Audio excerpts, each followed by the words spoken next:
Hey guys, I'm gonna unbox another Samsung 9 series, and this time I don't have to hold the camera, and hopefully I can do it under 10 minutes because that's the HD recording limitation of this camera. Anyways, the model I'm unboxing is NP900X4D-A01TR. The first one I unboxed was a A01. This is an A02. But physically they look exactly the same, and hardware specs it's also exactly the same. So I don't know why Samsung had different model numbers.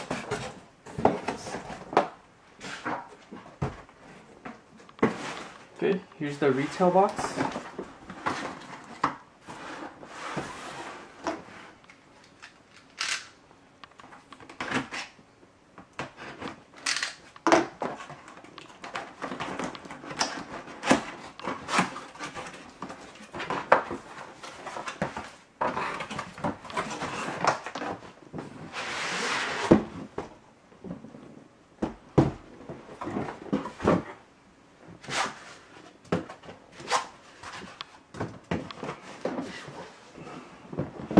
Alright.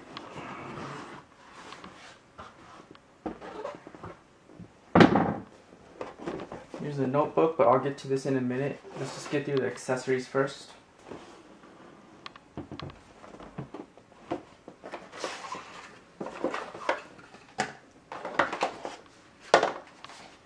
This is going to be the manual and all the warranty information,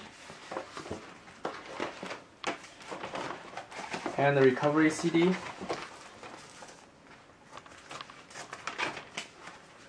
User guide, quick start, and warranty. Okay.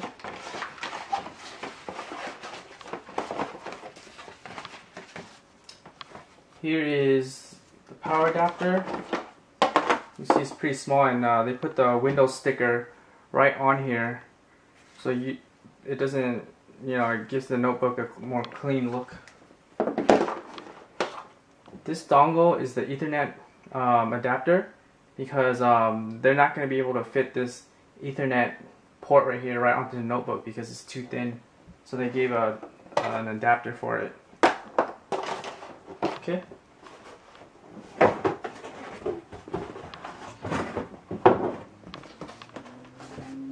And this is the notebook.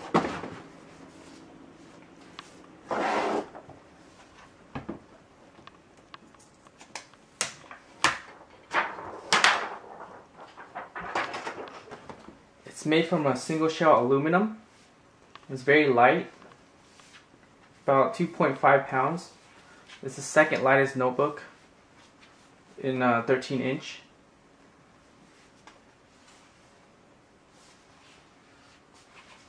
Okay, let's actually boot it up, and while it's booting for the first time, I can talk about some of the stuff.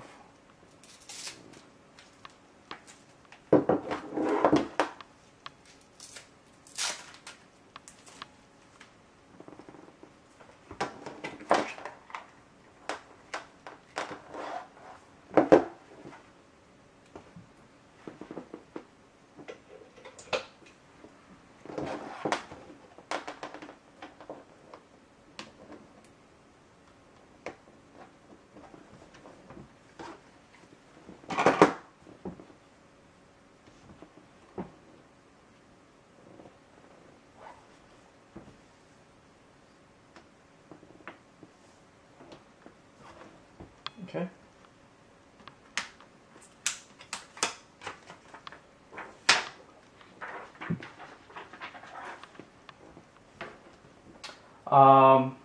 Keyboard is very shallow, but with a notebook this thin, that's pretty much expected. It uses a chiclet style keyboard.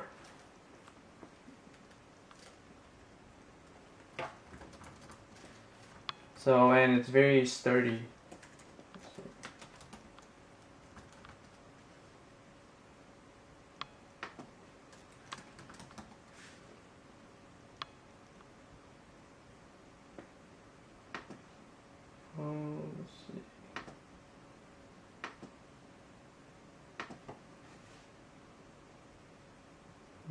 Next.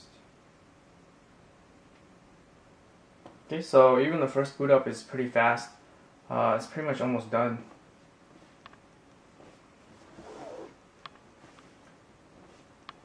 Right now it takes about 34 watts while the battery is charging and it's running.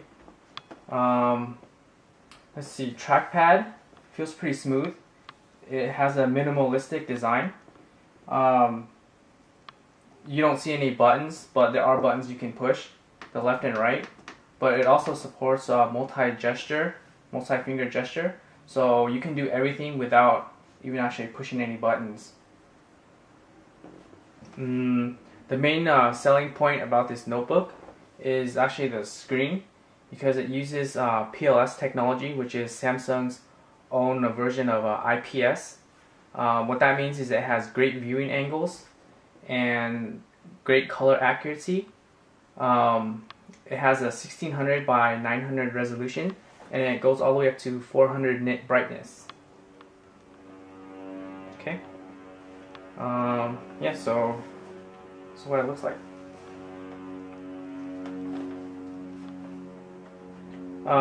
This model here is a Sandy Bridge i5, but there is another one that just came out with an Ivy Bridge model. I chose this one because it has a slightly slower processor, but it has a much better solid state disk than the newer revision. This one has a Samsung PM830 solid state. The one that just came out uses a SanDisk U100, which is a lot slower. So I think overall it's worth the trade. Let me just get a close up.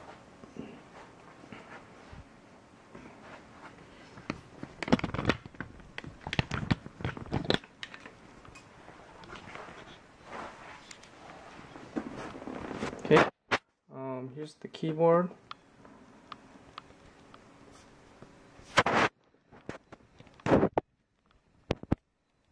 See if I can get brighter.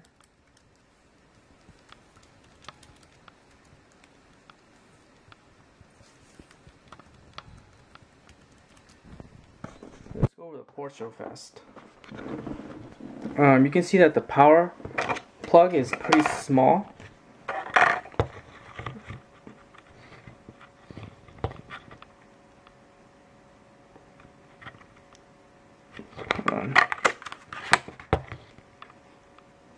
Okay, the power plug is pretty small. It's this tiny little plug here. This looks like a USB 3.0 port.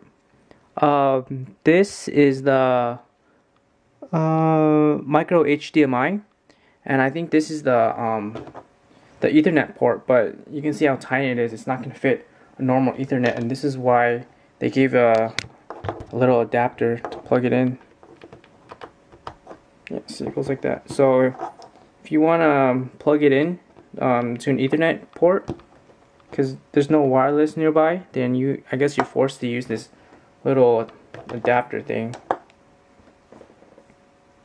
Okay, now other side.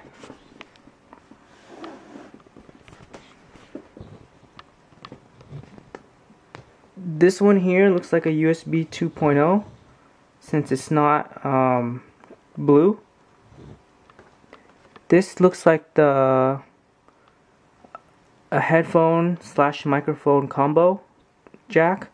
This is a mini VGA port, which I think is pretty useless because you're forced to, if you want to use it, you're forced to buy Samsung's adapter, which is like, I don't know, I think like 40 bucks, and Samsung didn't even include it.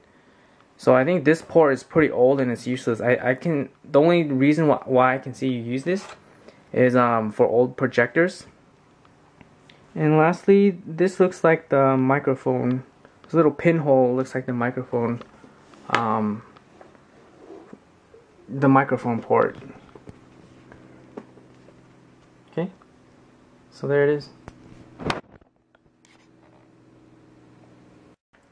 So just now I kind of rushed everything since I only had 10 minutes before the video cuts off, but now I want to go over just a few more things. Okay, so this is the Asus UL20A. It's a 12.1 inch screen, and this is a Samsung Series 9 13.3 inch screen, and you can see that there's almost no size difference here.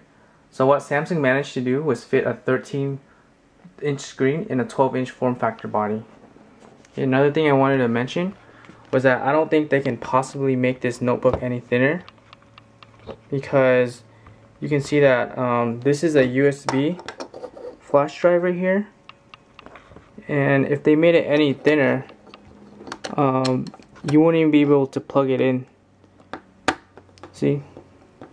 So right now the flash drive is just sitting on the ground here,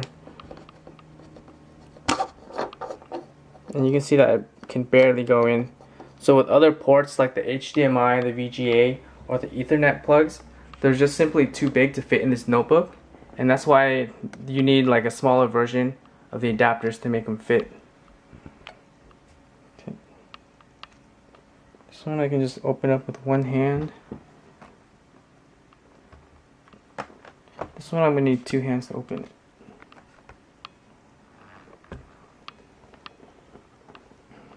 Okay. You can see that the screen, this Asus one has a pretty reflective screen, and this Samsung here has a matte finish, which I prefer because I go outside a lot with my notebooks, and you know, the reflection just gets pretty annoying. You can see that the bezel is pretty thin on the Samsung. See? So what this means is that it has a high ratio of screen to notebook size, and this is how they managed to fit a 13-inch screen in a 12-inch body. Okay, let's boot them up.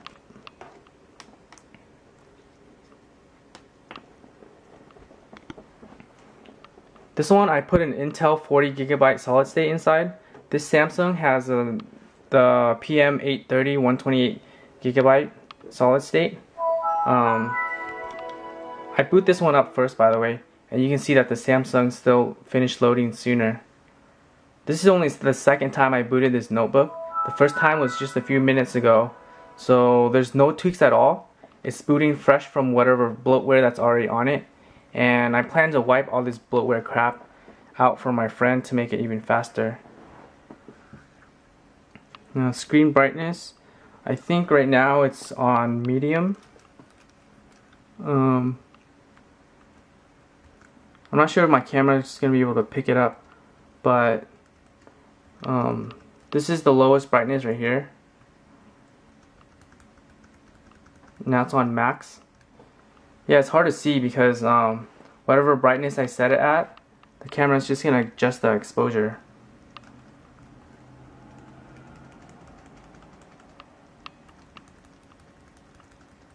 Okay. Now the backlit keyboard, it's on right now, but again, I'm not sure if my camera's going to be able to pick it up. Well, you can kind of see it. It's a teal color. Here, I'll turn it off and then turn it back on. Alright, now it's off. Now I'll turn it back on. There, you can kind of see it. It's like teal.